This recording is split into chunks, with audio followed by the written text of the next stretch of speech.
It was a strange time. The tour changed me. I was never quite the same rider again.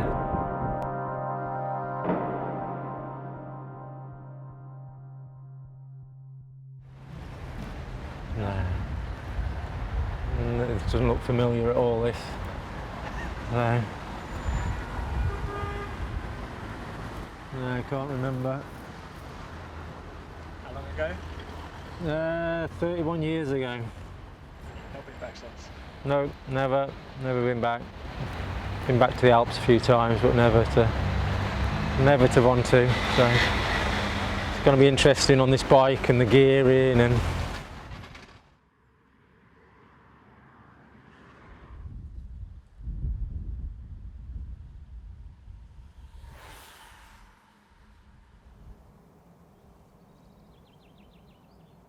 This is the original bike? Yeah, the original from 1987 tour. Sort of my only bike that I rode in the tour. I sold it in 1988 and sort of regretted it.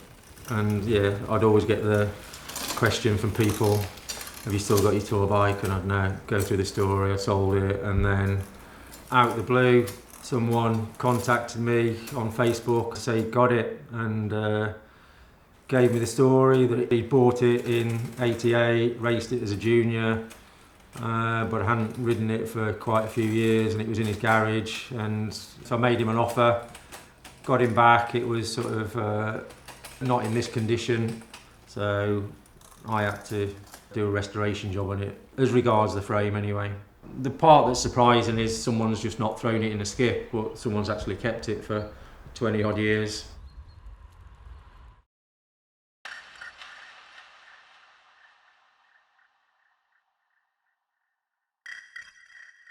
Mont Ventoux is an iconic climb, and it's been in the tour for years, whether it's a time trial or it's the end of a stage.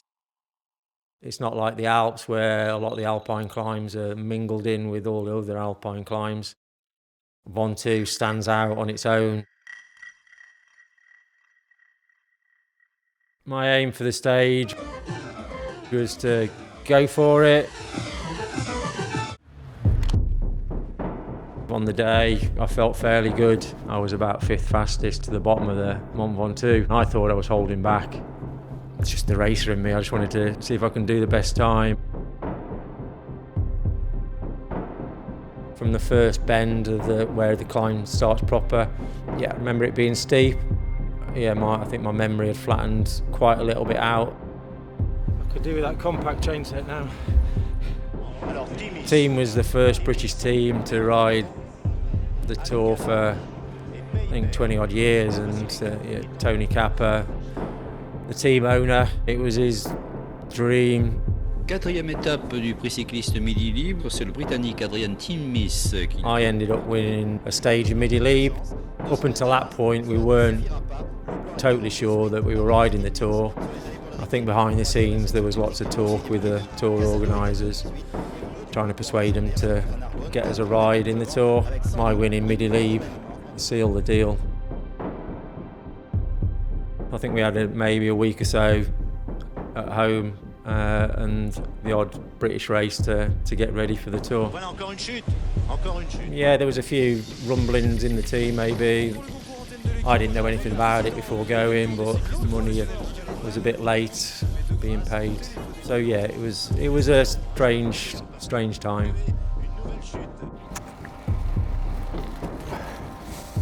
We lost quite a few riders the first week, 10 days. I think there was the odd injury, and then there was a few riders that just weren't ready for it, or the odd rider maybe didn't want to be there.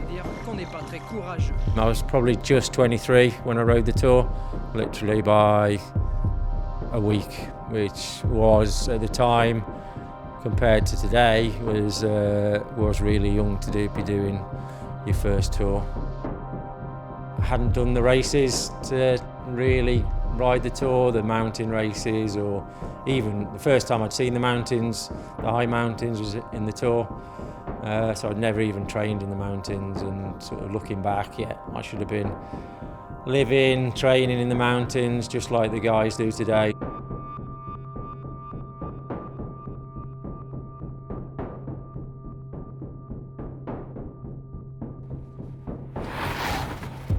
I do remember coming out into the open and into the Moona landscape up there.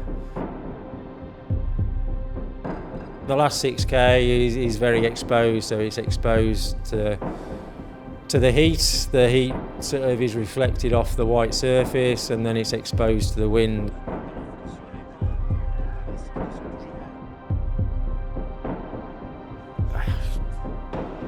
The stage was brutal, I think, for everyone, just to get, yeah, whether you're going for it or just to climb it.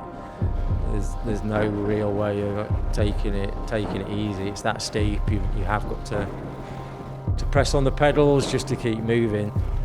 You're climbing for almost a little bit less than an hour. It seems like you're in within touching distance at the tower all the time for the last few K, and at times it doesn't seem to be getting any closer.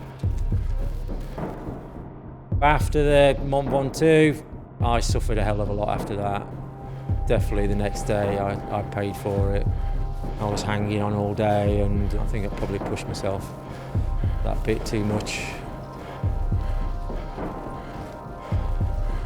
Just before the finish, the last hairpin, it really kicks up. So yeah, I think there was quite a few people had blown by the time they got to there.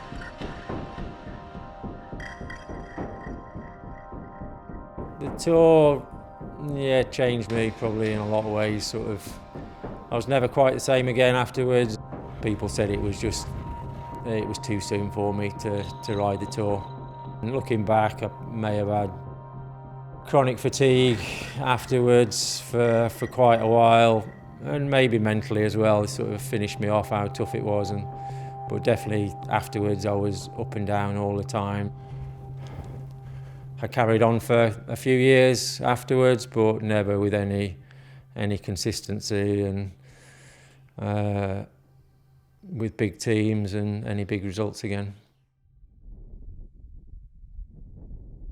6 km de fleurs transportés de Hollande dans la nuit. Alors Chausex est en deuxième position en compagnie de Van Calster, alors qu'il y a également Ackermann dans ce groupe, Van Anker apparemment, et que cela revient très vite.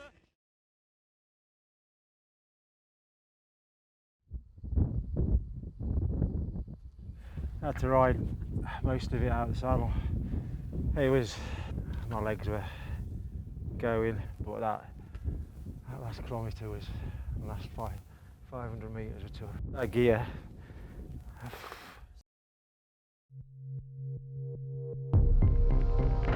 As soon as we finished the stage, we were given a jersey and put my leg warmers on. I didn't even put food in my pocket because I thought the hotel was at the bottom of the mountain.